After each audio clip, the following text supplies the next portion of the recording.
Dios le guarde, mis hermanos, en esta mañana. Le damos la gloria a Dios por la oportunidad que Él nos da de poder juntarnos una vez más para adorar su nombre. Y mientras estudiamos su palabra, es mi oración de que Dios siga hablando a nuestras vidas por medio de esta epístola y que cada día podamos seguir creciendo en nuestra fe, podamos seguir siendo formados a la imagen de Cristo y lo más importante, que podamos aplicar lo que estamos aprendiendo a nuestra vida personal y nuestra congregación, para que se cumpla lo que dice Santiago, porque Santiago desde el versículo 22 al 27 nos dice que no seamos tan solo oidores, sino hacedores de la palabra de Dios. Es decir, que si no la aplicamos a nuestra vida, pues simplemente dice Santiago que nos estamos engañando a nosotros mismos. Así que con eso en mente vamos a leer 1 de Tesalonicenses capítulo 3 y vamos a leer una vez más estos 10 versículos. 1 de Tesalonicenses capítulo 3, versículo 1 hasta el 10. ¿Lo tiene? Dice la palabra: por lo cual, no habiendo soportado más, acordamos quedarnos solos en Atenas y enviamos a Timoteo, nuestro hermano, servidor de Dios y colaborador nuestro en el Evangelio de Cristo, para confirmaros y exhortarnos respecto a vuestra fe, a fin de que nadie se inquiete por estas tribulaciones, porque nosotros mismos sabemos que para esto estamos puestos. Porque también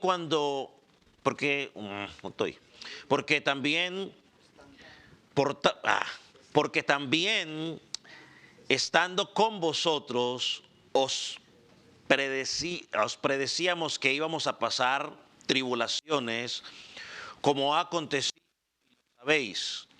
Por lo cual también yo, no pudiendo soportar más, envié para informarme de vuestra fe, que no sea que os hubieseis tentado el tentador y que nuestro trabajo resulte en vano. Pero cuando Timoteo volvió de vosotros a nosotros y nos dio buenas noticias de vuestra fe y amor, y que siempre os recordáis con cariño, deseamos vernos como también nosotros a vosotros. Por ello, hermanos, en medio de toda vuestra necesidad y aflicción, fuimos consolados de vosotros por medio de vuestra fe, porque ahora vivimos si vosotros estáis firmes en el Señor. Por lo cual, ¿qué acción de gracias podremos dar a Dios por vosotros? Por todo el gozo con que nos gozamos a causa de vosotros delante de nuestro Dios, orando de día y de noche con gran insistencia para que veamos vuestro rostro y completemos la fe que os falta. Oremos. Señor, en esta mañana, una vez más pedimos para que tu dirección esté en medio nuestro. Oramos, oh Dios, para que como predicador pueda hablar de acuerdo a tu palabra y no conforme a los deseos de mi corazón. Señor, y oro por tu pueblo, para que puedan tener la actitud de los tesalonicenses, de que recibieron la palabra no como de un hombre, sino proveniente de ti. Señor, yo oro por aquellos que no te conocen en esta mañana, para que sea tu Espíritu Santo el que los convenza de pecado, de justicia y de juicio. Señor, y oro para que sea tu Espíritu Santo el que los convenza de que necesitan un Salvador, Jesucristo. Padre, gracias por este tiempo. Glorifícate en medio de tu palabra, en el nombre de Jesús. Amén. Puede tomar asiento. En nuestro estudio, versículo por versículo, de la epístola a los tesalonicenses, comenzamos a estudiar la semana pasada el capítulo 3, y nos enfocamos en los 4 primeros versículos. En estos 4 primeros versículos encontramos 3 marcas del corazón del siervo, y creo yo que nos preparan para lo que Pablo sigue hablando en el versículo 5.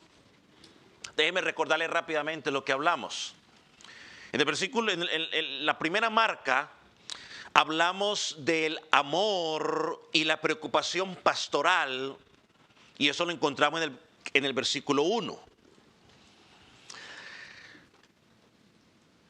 Y algo que notamos, quizás en el versículo 5 que vamos a estudiar y el versículo 1, es que Pablo repite la misma idea. Dice, no pudimos soportarlo más. Y luego en el versículo 5 dice, por lo cual también ya no pudimos soportarlo más. Amaba tanto a los hermanos que no soportaba estar alejado de ellos y quería ir con ellos. La segunda marca en el apóstol era el padecimiento pastoral. Y lo encontramos en el versículo 1 y versículo 2, donde Pablo, a pesar de que estaba experimentando dificultades, prefirió quedarse solo y enviar a su mejor colaborador para ministrar o ayudar a los hermanos en Tesalónica. Lo tercero que encontramos es el propósito pastoral. Dice que los envió para confirmarlos y exhortarlos en cuanto a su fe.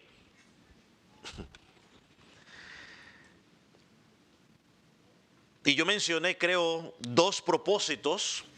Uno era para saber cómo estaban los hermanos, y lo segundo para edificarlos.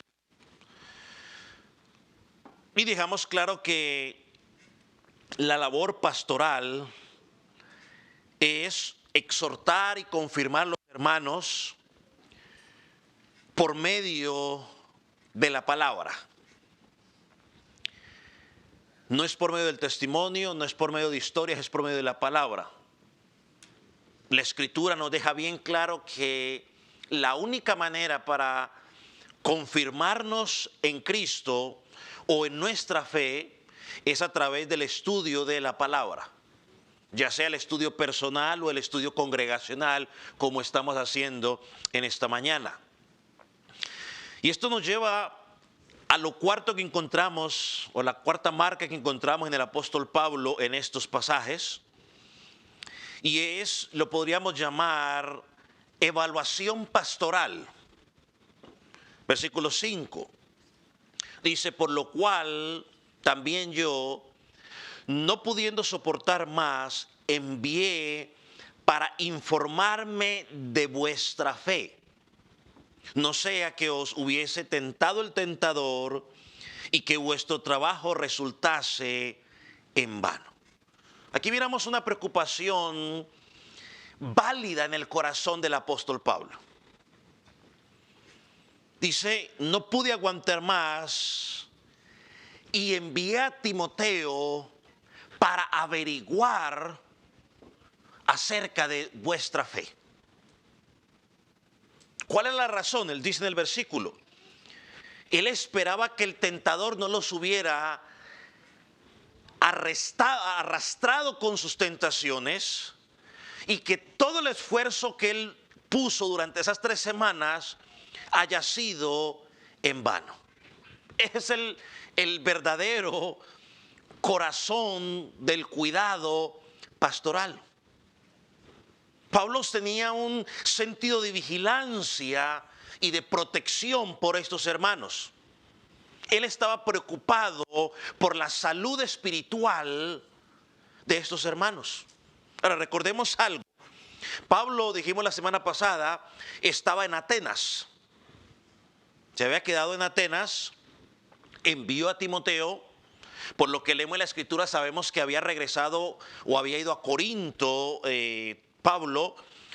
Y cuando Timoteo regresa con el reporte de los hermanos de Tesalónica y a Corinto, motivó a Pablo a escribir esta carta. O sea que lo que encontramos en el capítulo 1, todo lo que Pablo nos dice sobre una verdadera iglesia, sobre un verdadero creyente, es Pablo contando lo que Timoteo contó sobre ellos. Pero cuando Pablo envió a Timoteo por primera vez, Pablo no sabía nada sobre esta iglesia, no sabía cuál era la condición de esta iglesia, no tenía este informe. O sea, en el capítulo 1 que nosotros leemos hoy, él está contando lo que escuchó. Ahora aquí en el capítulo 3 está contando a ellos cómo estaba él antes de enviar a Timoteo. Entonces dice, yo envié a Timoteo no solo para saber cómo estaban físicamente, no solo para exhortarlos en su fe, sino que quería saber si ustedes todavía estaban en su fe. Entonces Pablo quería que ellos crecieran en la fe, pero antes de poder edificarlos en la fe, Pablo quería saber si realmente eran salvos. Y esto está alineado con lo que enseña la palabra en la respuesta que tienen muchas personas cuando son expuestos al evangelio. Y esto nos lo explica Mateo 13 en la parábola de la semilla. La palabra nos dice que muchos reciben el evangelio con alegría. Lo reciben con gozo, están contentos, pero que cuando vienen las preocupaciones, cuando vienen las tribulaciones, cuando viene la presión del mundo, cuando vienen las persecuciones, muchas de esas personas, esa fe que aparentaba ser firme, se diluye o desaparece. Es de corta duración. Nunca fueron creyentes, simplemente manifestaron una fe emocional o una creencia superficial.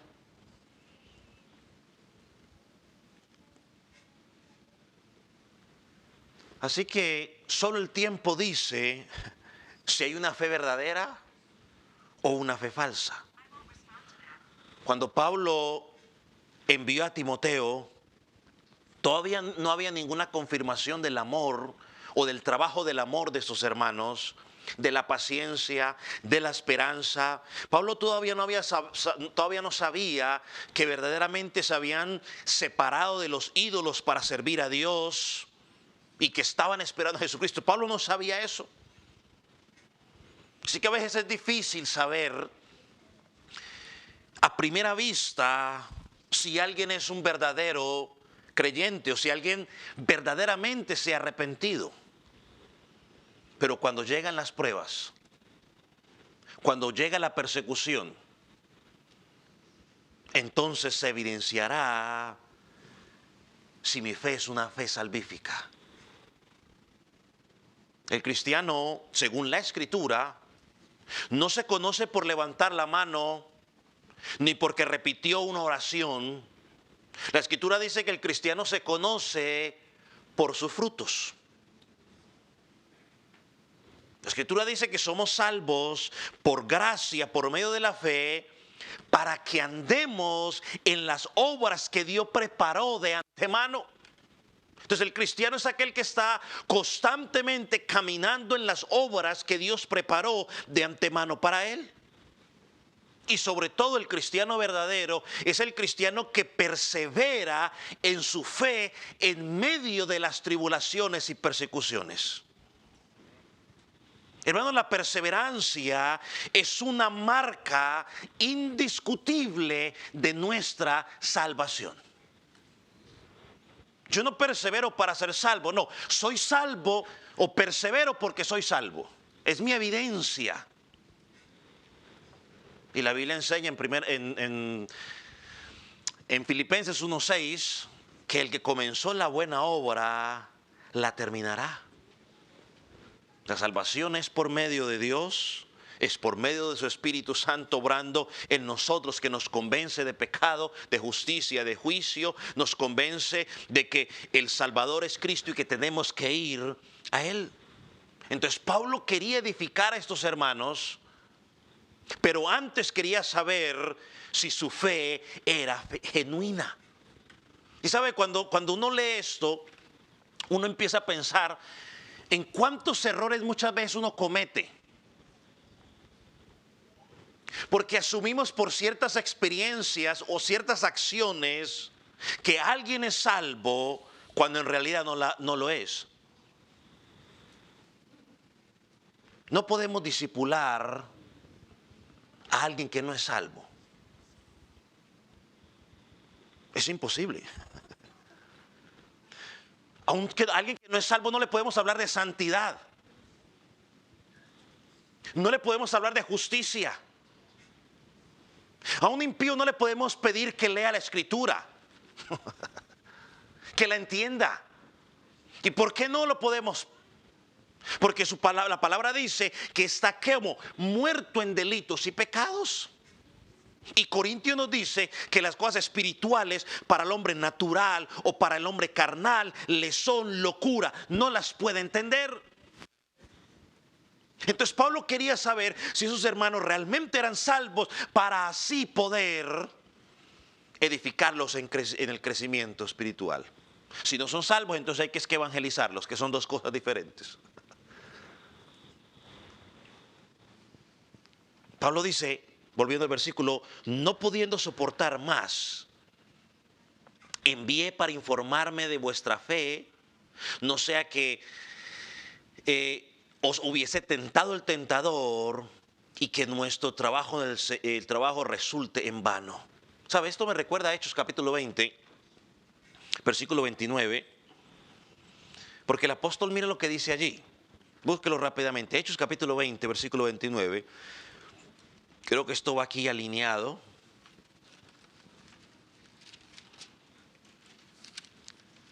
Pablo estaba dispuesto ya a salir y mire lo que escribe. Porque yo sé que después de mi partida entrarán en medio de vosotros lobos rapaces que no perdonarán al rebaño. Esta preocupación tenía por a sus hermanos a tesalonicenses. Quiero saber cómo están. Pero mire lo que sigue diciendo el versículo 30, porque añade algo más peligroso. Y de vosotros mismos se levantarán hombres que hablasen cosas perversas para arrastrar tras sí a los discípulos. Hay un peligro inevitable.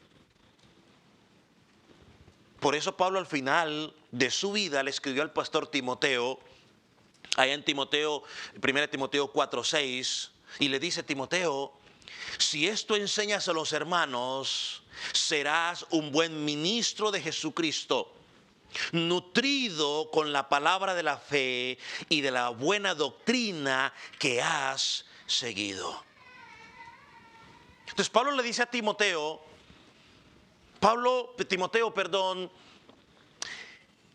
tienes que advertir a los creyentes del peligro de los falsos maestros. Hay hombres perversos que se van a levantar y van a querer arrastrarlos y los llaman lobos rapaces. Por eso Pablo dice que a los de tesalonicenses: quería saber de ustedes, no sea que hubiesen sido tentados por el tentador.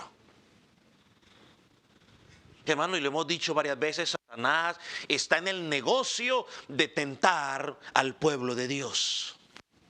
Y él trata de hacerlo muchas veces por medio de los placeres mundanos, por medio de las dificultades.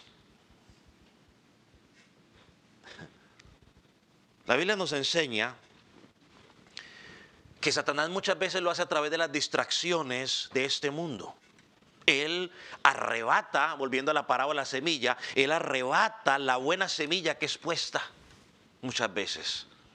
La Biblia también nos enseña que muchas veces Satanás utiliza nuestros apetitos, nuestros propios apetitos como cristianos para tentarnos.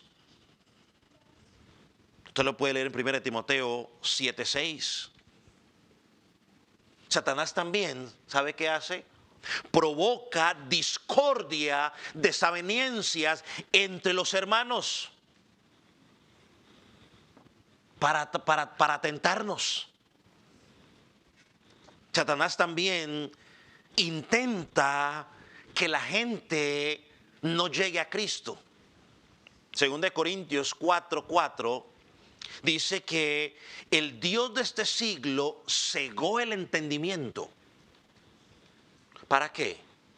Para que a los incrédulos no les resplandezca la luz del Evangelio. Eso es lo que Satanás trató por muchas ocasiones con usted y conmigo. Cegar nuestro entendimiento para que la luz de Cristo no le resplandezca. Gloria a Dios porque eso no lo puede hacer. Por eso tú y yo hoy estamos aquí. Por eso estás en Cristo. Pero cuando Él muchas veces no puede impedir que creas, lo que luego hace es que trata de debilitar tu fe y arrastrarte al pecado por medio de las dificultades. Pablo en 2 de Corintios capítulo 2 versículo 11 exhorta a la iglesia y le dice: pongan atención para que Satanás no gane ventaja sobre vosotros, pues no ignoremos sus maquinaciones.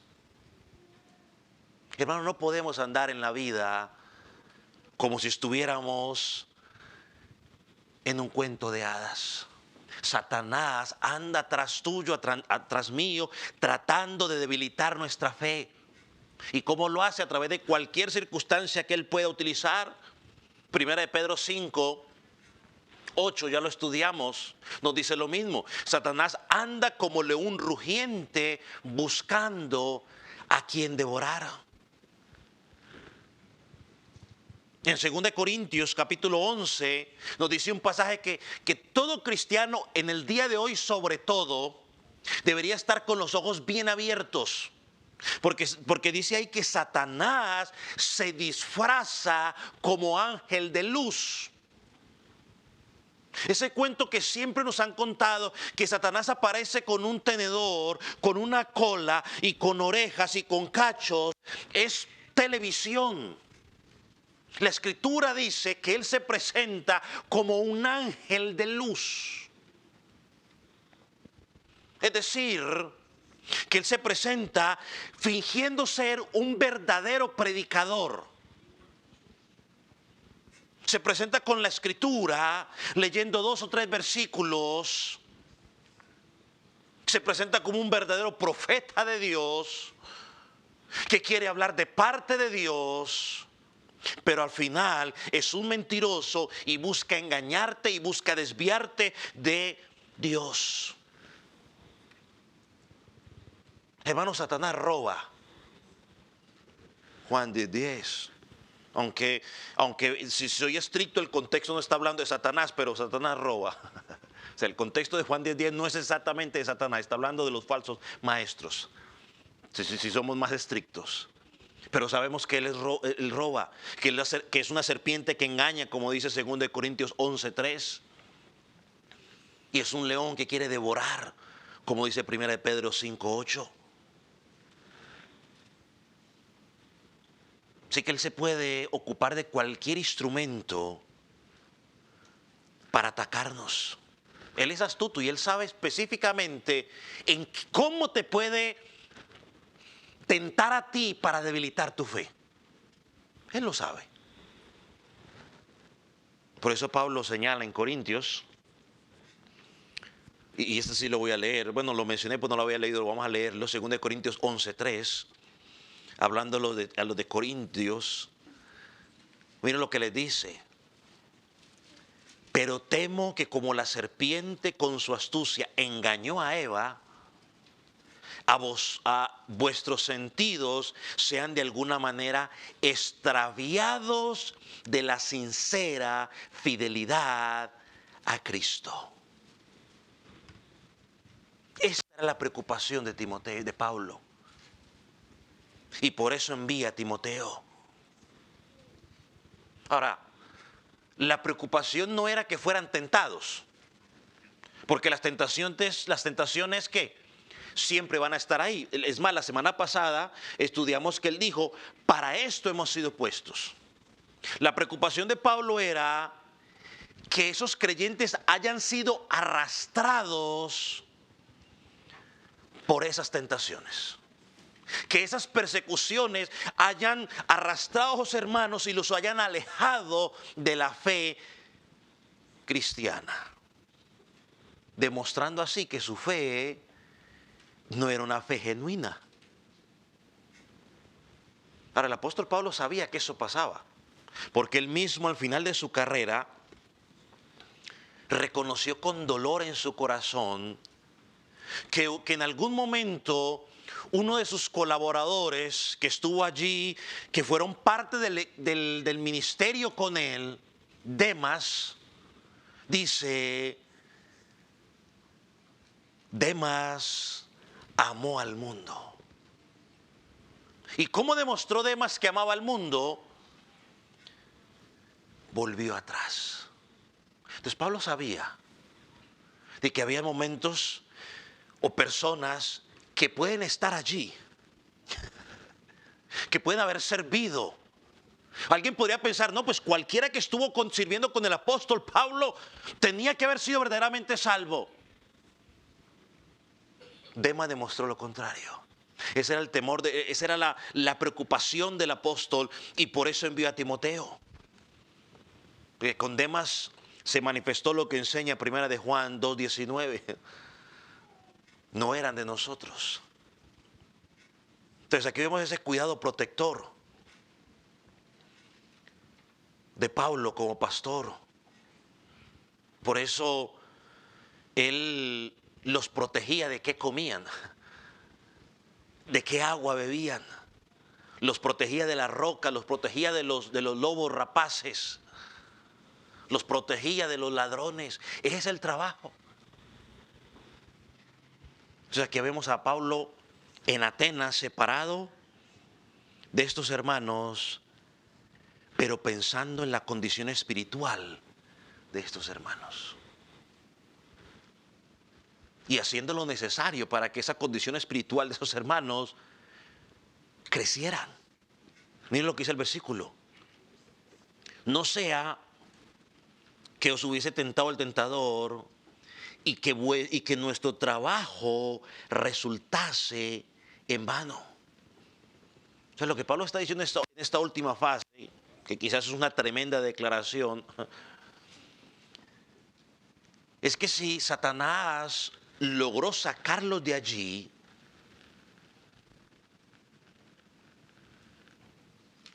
estas semanas con las cuales que nosotros estuvimos con ustedes, ese trabajo fue en vano.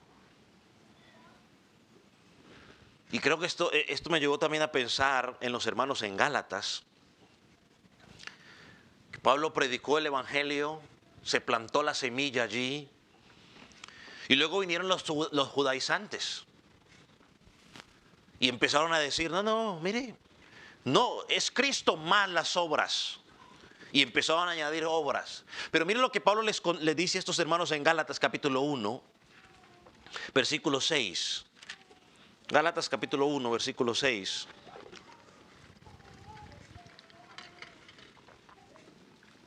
Dice, estoy maravillado de que tan pronto os hayáis alejado del que os llamó por la gracia de Dios para seguir un evangelio diferente.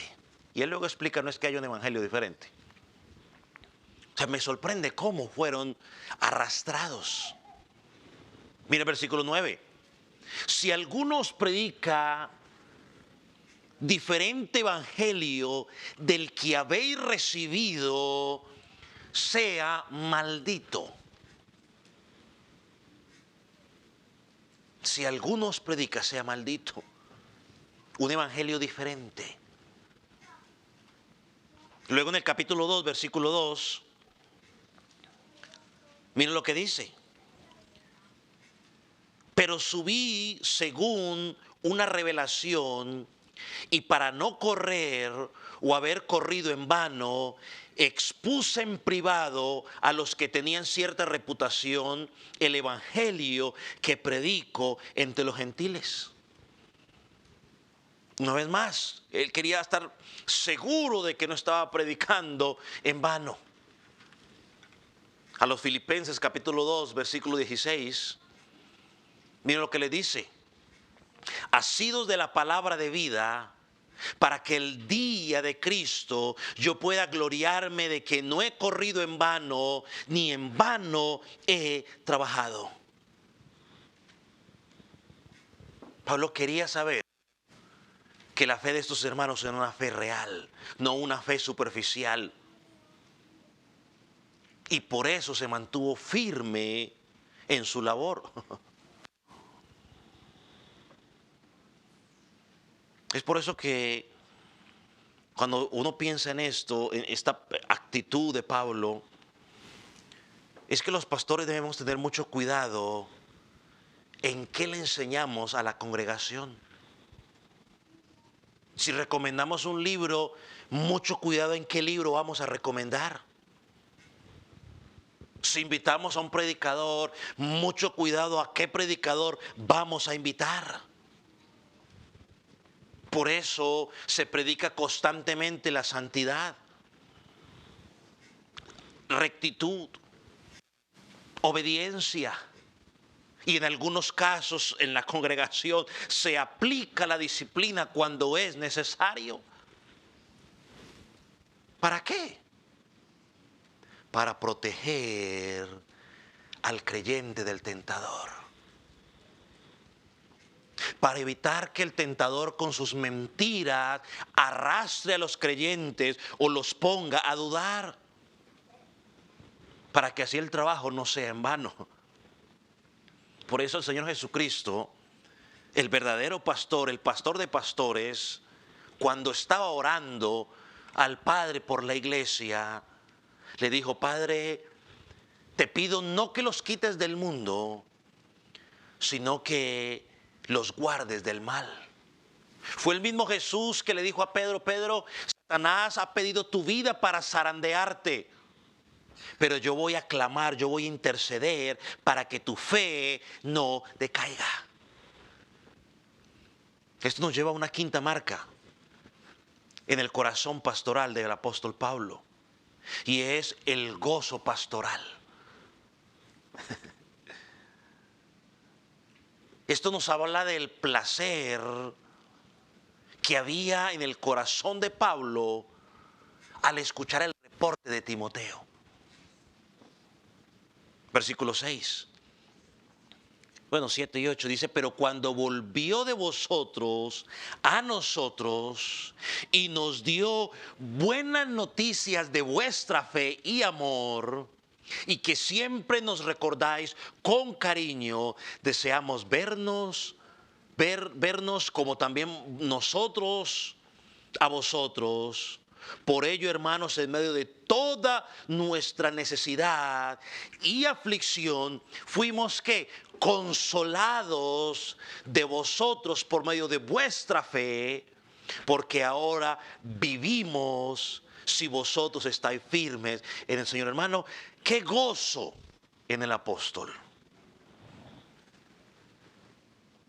No, quizás usted y yo no podemos alcanzar a imaginar lo que significaba para el apóstol Pablo estar en Atenas, estar en Corinto, sufrir muchas cuestiones, y que cuando llegue Timoteo y cuando llegaron Silas de sus viajes misioneros a darle un reporte, él escuchó las buenas noticias, las mejores que podía escuchar. Y eso trajo un profundo gozo, profunda alegría en el corazón. Wow. Timoteo le dijo: Pablo, esos hermanos en Tesalónica son verdaderos creyentes. Pablo, esos hermanos, la fe de esos hermanos es una fe que está activa. Y Pablo se llenó de alegría. Miren, la vida cristiana, todos los que han estado ya en la vida cristiana saben que la vida cristiana varía, tiene muchas variaciones. Es decir, hay muchas pruebas, pero hay muchas bendiciones. Hay momentos donde hay mucha tristeza, pero también hay alegrías. Hay preocupaciones, pero también hay victorias. ¿Sabe qué dice el Salmo 126, versículo 6? Búsquelo rápidamente, porque aquí podemos ponerlo en contexto, alinearlo a lo que estamos diciendo. Porque aquí está hablando del contexto de predicar, ¿no? El evangelio, sembrar la semilla. Pero ve lo que dice el versículo 6, Salmo 126, versículo 6. Dice: irán andando y llorando el que lleva la preciosa semilla. Pero mire cómo regresa. Mas volverá a venir con regocijo trayendo sus gavillas. Ahora Timoteo está regresando a donde estaba Pablo, pero llega con alegría. La aflicción de Pablo se convierte en gozo. Porque mientras estaba sufriendo por todas las dificultades en Corinto solo, Pablo dice: ahora mis dificultades son más soportables al saber que mis hermanos en Tesalónica son verdaderamente hijos de Dios.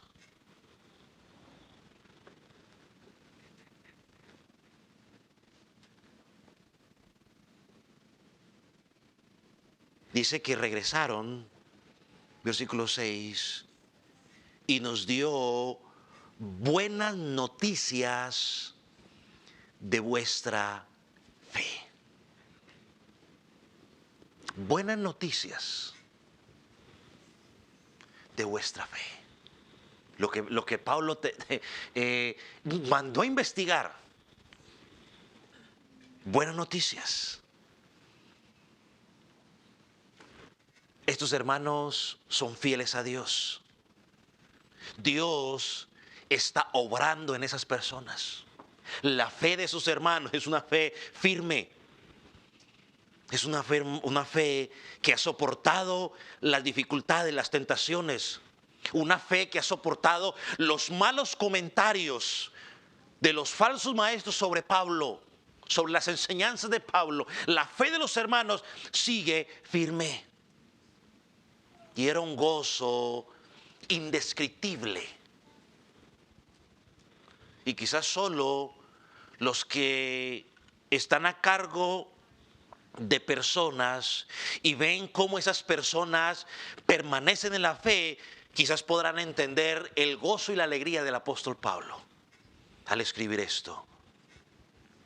Esta es la misma reacción que Pablo tuvo en la partida de Tito. Vaya a Corintios 6, 2 Corintios 6, versículos 6 y 7, para que leamos allí.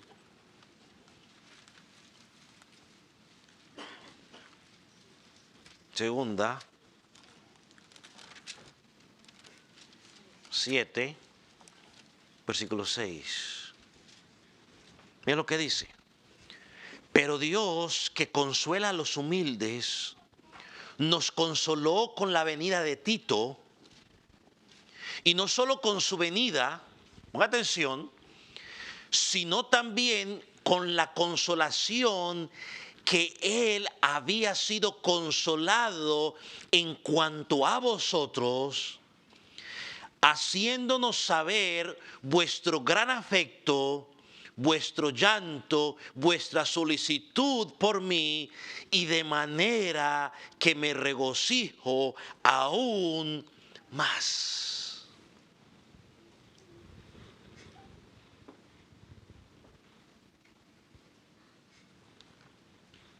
Volviendo al versículo 6 allá en Tesalonicenses, encontramos 4 cosas que podríamos decir del reporte de Pablo, de Timoteo a Pablo. Miren lo que dice el versículo 1. La primera es, él describe su fe. El texto bíblico dice que la fe de ellos había pasado la prueba. O sea, Pablo dice, estoy contento porque la fe que fue plantada en ustedes cayó en buena tierra y está dando fruto. Una fe genuina. Verdaderamente Cristo mora en ustedes. En segundo lugar, Pablo describe el amor. No solo un amor que apuntaba a Dios y su obra, sino que un amor que apuntaba en el compromiso que había en esos hermanos, entre ellos y su servicio al Señor. Recuerda que el Señor Jesucristo dijo que el mundo conocerá si somos sus discípulos, no por nuestra buena teología, sino por qué, por cómo nos amamos los unos a los otros. No es por la buena teología, y aunque no estoy diciendo que no tengamos buena teología, pero es cómo nos amamos los unos a los otros. Ahora, y estos 2 elementos, la fe y el amor, son evidencia del verdadero cristianismo. Miren lo que Pablo dice a los Gálatas en el capítulo 5, versículo 6.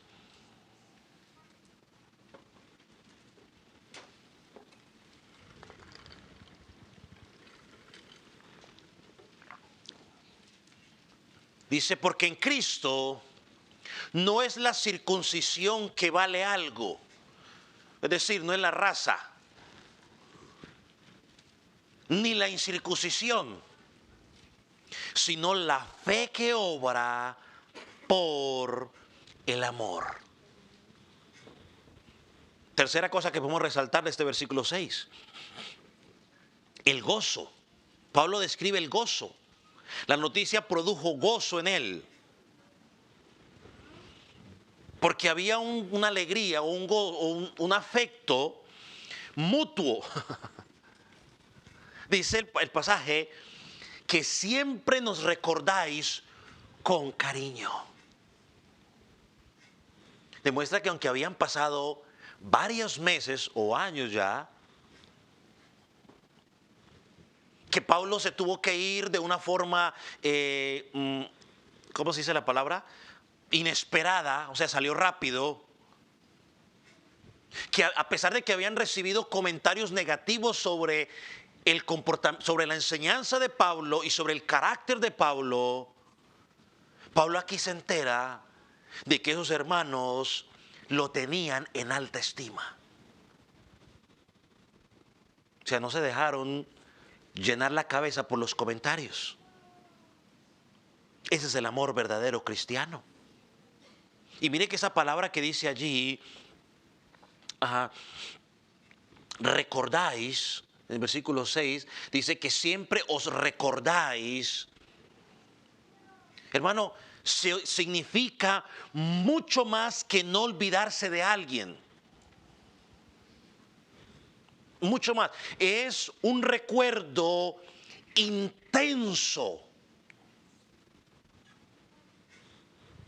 Es un recuerdo intenso. Y es el mismo vocablo o la misma palabra que el apóstol Pablo usa cuando él dice que él hace memorias de ellos en sus oraciones. O sea que era algo mutuo, tanto del apóstol como de los hermanos. Y lo cuarto que encontramos es el deseo del reencuentro. Oh, hermano, qué hermoso. El deseo del reencuentro. Dice el texto, deseamos vernos como también nosotros a vosotros. Hermano, esta frase, si me permite la expresión, complementa el círculo. Es decir, Pablo deseaba verlos. Pablo estaba ansioso por estar con ellos otra vez cara a cara. Y cuando Pablo regresa, cuando Timoteo regresa, se encuentra que los hermanos de Tesalónica estaban en la misma tónica, también estaban desesperados de ver una vez más al apóstol. Para ellos no era una carga. Las dos partes compartían el mismo deseo. Queremos ver al apóstol y el apóstol los quiero ver a ellos. Miren lo que sigue diciendo el versículo 7. Por ello, hermanos, en medio de toda nuestra necesidad. O sea, que nadie piense de que Pablo estaba feliz de la vida. No, tenía pasando por necesidad. Y ven lo que dice, y aflicciones. O sea, había necesidad y aflicciones. Fuimos consolados de parte de vosotros por medio de vuestra fe.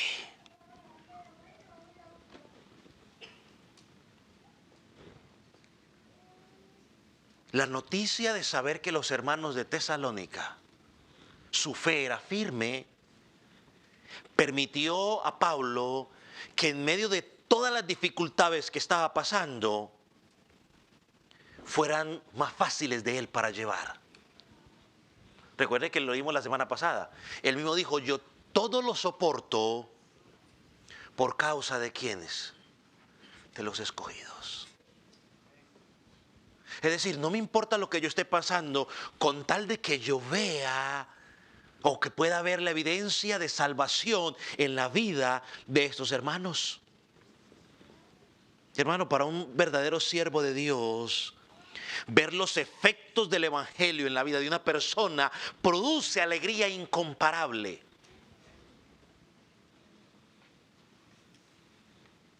Y aparte, no solo produce alegría, es ánimo, es combustible para el fuego de seguir adelante. Pero también tenemos que ver la otra cara de la moneda. Triste, pero hay que verla. Si ver que el evangelio o si ver los efectos del evangelio en una persona que va creciendo produce alegría, también ver que una persona está siendo expuesta al evangelio día tras día y no hay frutos del evangelio en esa vida, produce tristeza y dolor. ¿Y por qué produce tristeza y dolor? Porque no hay nada que uno pueda hacer aparte de seguir predicando el evangelio. Porque esto no es como cuando el niño no quiere tomarse el medicamento que usted y abre la boca y se lo inyecta así. Todos lo hemos, bueno, yo creo que conmigo lo hicieron, no me acuerdo, pero yo por lo menos con los de nosotros en algunas ocasiones tocó hacerlo. Y se lo mete porque se lo mete la medicina. Que si fuera con el creyente, pues fácil. O con las personas, fácil. Si algo produce alegría, pero también hay tristeza.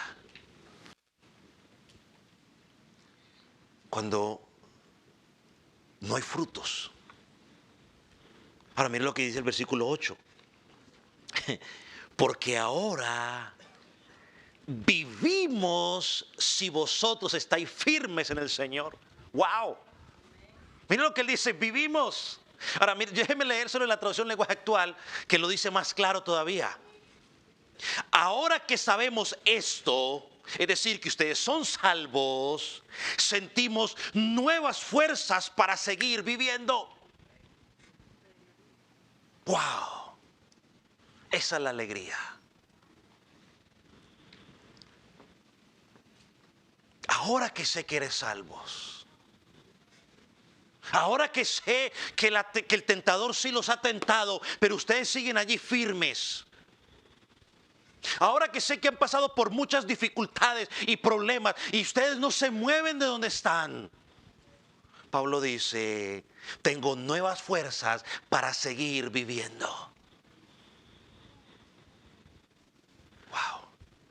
Miren la palabra firmes que aparece allí, del versículo 8, que estáis firmes.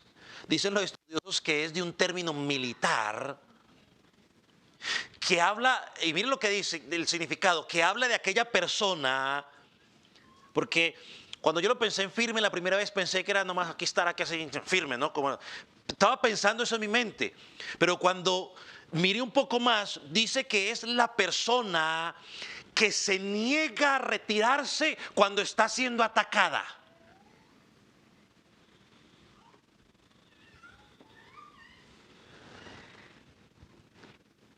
Y añade, defiende su posición.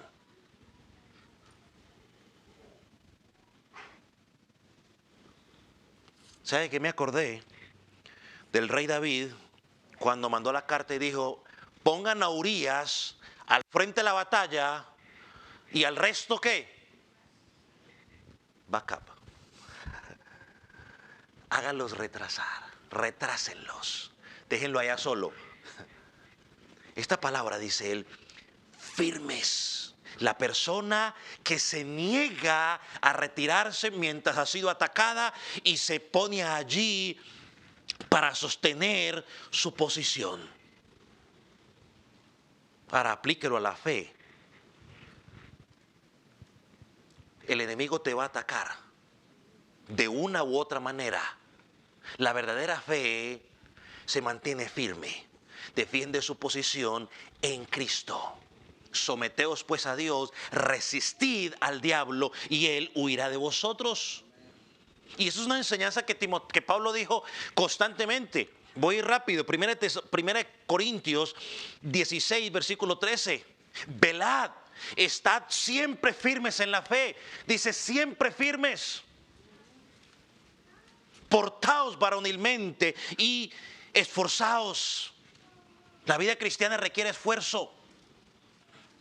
Gálatas capítulo 5, versículo 1. Estad pues firmes en la libertad con que Cristo nos hizo libres. Estad firmes. O sea, no retrocedas. Defiende tu posición. A los Filipenses, versículo 1, capítulo 1, versículo 27. Solamente que os comportéis como es digno del Evangelio, para que, o sea que vaya a veros o que esté ausente, oiga de vosotros que estáis como firmes en un mismo espíritu, combatiendo cada quien por su lado. Dice ahí, combatiendo unánimes por la fe del Evangelio. Nuestro negocio es el Evangelio. Y tenemos que combatir firmes, unidos, no volver atrás. En la segunda carta a los tesalonicenses, Pablo le dice una vez más, así que estad firmes. Capítulo 2, versículo 15, para el que está anotando. Así que, hermanos, estad firmes. Retened la doctrina que habéis aprendido, sea por palabra o por carta nuestra. Hermano, la misma idea, la idea es la misma siempre. Manténgase firme sin retroceder frente a los ataques de Satanás. Y eso va a evidenciar si tienes una fe verdadera.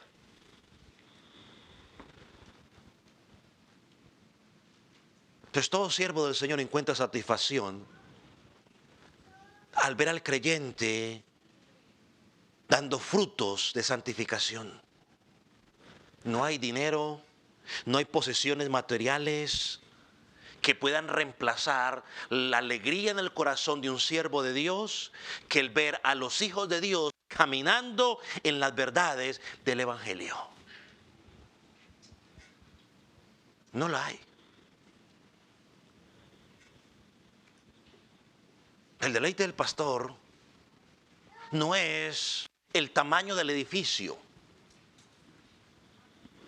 no es la apariencia hermosa del edificio, ni siquiera es cuántos se reúnen. El deleite del pastor no es su reputación, no es su éxito, no son sus estudios académicos, ni siquiera si es famoso. El deleite de un verdadero pastor de Dios se encuentra en ver cómo la palabra de Dios está causando efecto o frutos en la iglesia local. ¿Sabe lo que dijo Juan en su tercera epístola, versículos 3 y 4? Miren lo que dijo. Esto lo estudiamos hace unos años ya. Pues mucho me regocijé cuando vinieron los hermanos y dieron testimonio de verdad, de cómo andas en la verdad. No tengo mayor gozo que este al oír que mis hijos andan en la verdad. No hay mayor gozo. No hay mayor gozo. Son hermosas palabras del apóstol Juan. Creo que es la misma emoción que tenía el apóstol Pablo. Pablo tenía aquí al recibir el reporte. Y es la emoción de cualquier pastor. Verdaderos hombre de Dios.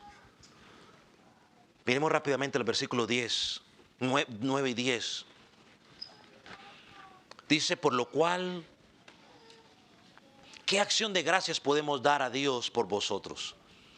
Por todo el gozo con que nos gozamos a causa de vosotros delante de nuestro Dios, o orando de noche y de día con gran insistencia para que podamos ver vuestro rostro y completemos la fe, lo que falta de vuestra fe. Esta es una oración del apóstol Pablo, que introduce su oración final, versículo 11 al 13, que estudiaremos la próxima semana. Pero la oración del apóstol Pablo está llena de gratitud y de petición a Dios.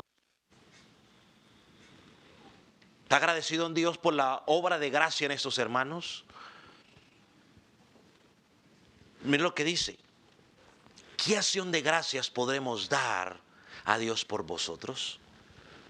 Dijo el comentarista, es como si Pablo estuviera preguntando, ¿cómo podemos pagar a Dios por todas las bendiciones que hemos recibido de parte de Dios? ¿Cómo? Pablo siente la necesidad de pagarle a Dios. Lo único que puede hacer es simplemente darle gracias y decirle gracias, Dios, porque ¿cómo puedo pagarte yo? Aunque la gratitud podría resultar insuficiente por todo lo que Dios ha hecho en la vida de esos hermanos, en la vida de Pablo y aún en la vida de nuestros, es nuestro mejor medio para decirle que estamos agradecidos. Otra forma que podemos decir que Pablo dice aquí es, ¿por dónde comienzo a agradecer todo lo que él ha hecho?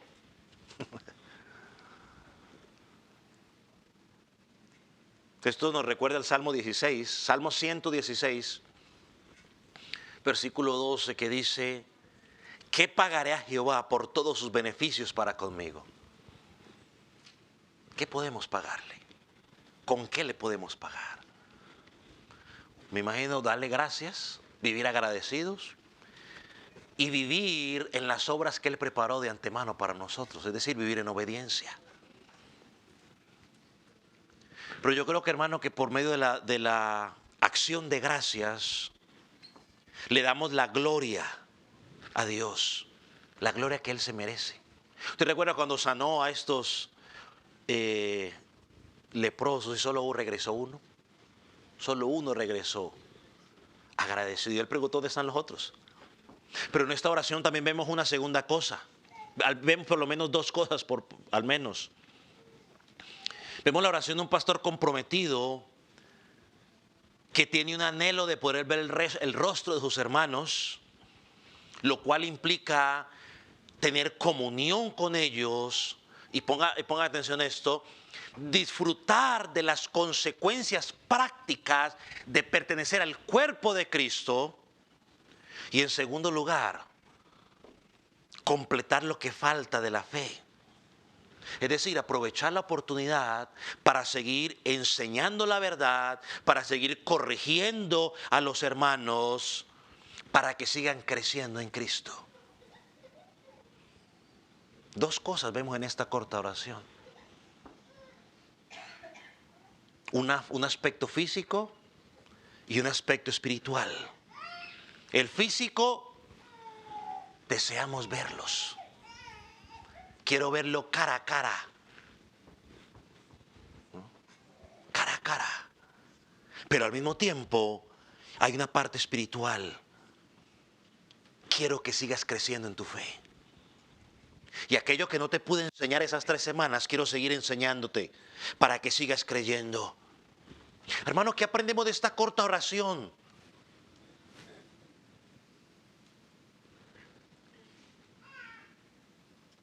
Que cuando nos reunimos como iglesia, no es meramente un encuentro social. No es parte simplemente de la liturgia cristiana. Bueno, nos reunimos y ya. No, téngalo bien claro. Así como tiene claro su nombre.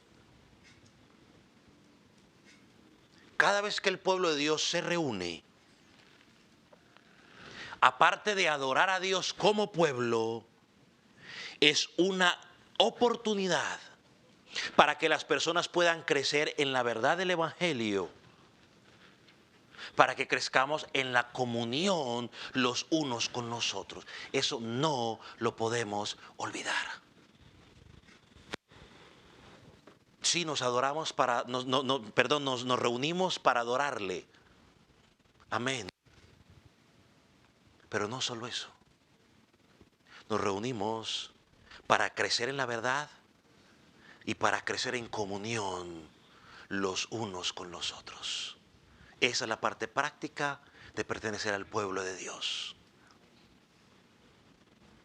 Vamos a orar. Ponga sobre sus pies.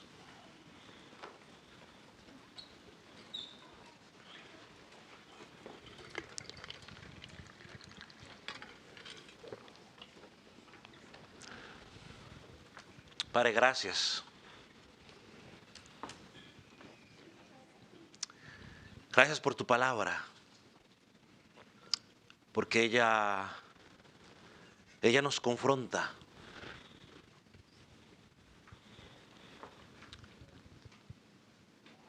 Señor, y el mismo deseo del apóstol Pablo lo tenemos hoy. Señor, queremos que nuestra fe sea una fe verdadera. Padre, yo te doy gracias por cada una de las dificultades, por los problemas que estamos enfrentando a nivel personal o a nivel congregacional. Señor, porque esos problemas nos van a permitir mirar cómo está nuestra fe. Señor, hoy clamamos la oración que el Señor Jesús hizo a favor de Pedro. Señor, oramos para que nuestra fe no decaiga en medio de las dificultades, porque sabemos que nunca van a pasar. Señor, oramos para que nuestra fe se mantenga firme. Señor, y que la noticia de nuestra firmeza en la fe puedan producir alegría a aquellos que han compartido con nosotros y hoy no están con nosotros. Señor, pero también oramos por aquellos que son expuestos a tu palabra, pero que no están perseverando en su fe. Señor, para que tú hagas la obra. Señor, está fuera del alcance nuestro. Señor, pero clamamos a ti para que tu Espíritu Santo obre en sus vidas y los convenza. Que sea tu Espíritu Santo. Obre. Señor, oramos por nuestros hijos. Señor, a los cuales se les ha predicado la palabra. Señor, para que ellos puedan permanecer firmes. Señor, para que ellos realmente nazcan de nuevo y permanezcan firmes en ti. Señor, porque así como hubo alegría en Pablo, también hay alegría en los padres cuando ven que sus hijos están perseverando firmes en la fe. Oramos por la fe de ellos, por aquellos que todavía no han creído, Padre, para que puedan creer.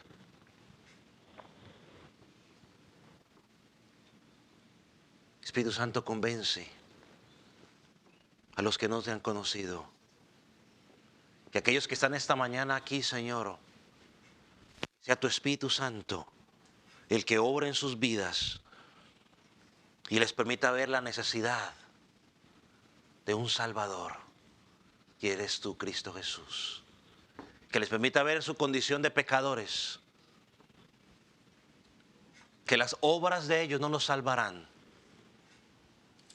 sino solo la obra de Cristo en la cruz. Padre, tu palabra fue expresada. Permite de que haya sido entendida conforme a lo que tu palabra enseña. Que haya sido recibida con alegría y gozo. Señor, y que comience a dar frutos al 100%. Padre, gracias. En el nombre de Jesús. Amén.